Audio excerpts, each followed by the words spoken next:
Hello बच्चों। आज हम सीखेंगे काउंटिंग 1 to 10। चलो स्टार्ट करते हैं।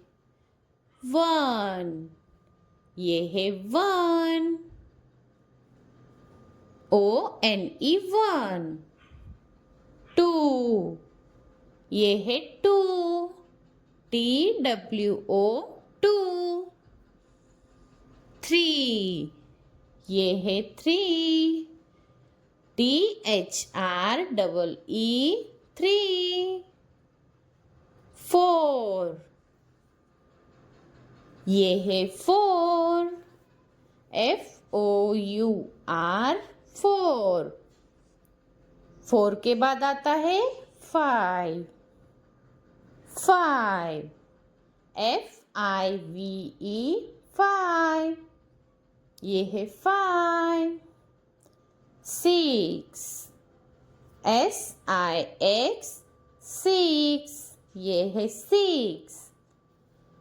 7, SEVEN 7।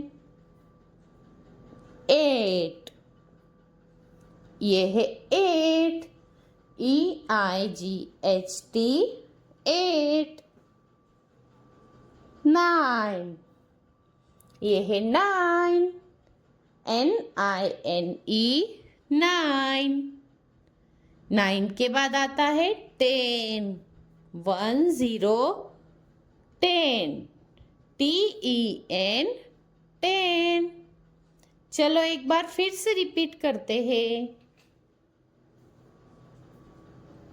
1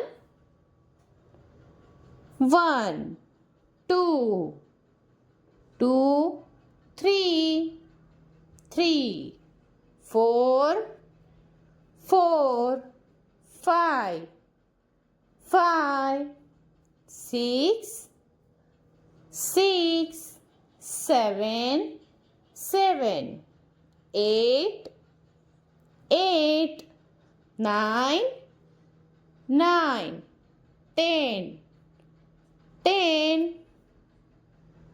Thanks for watching.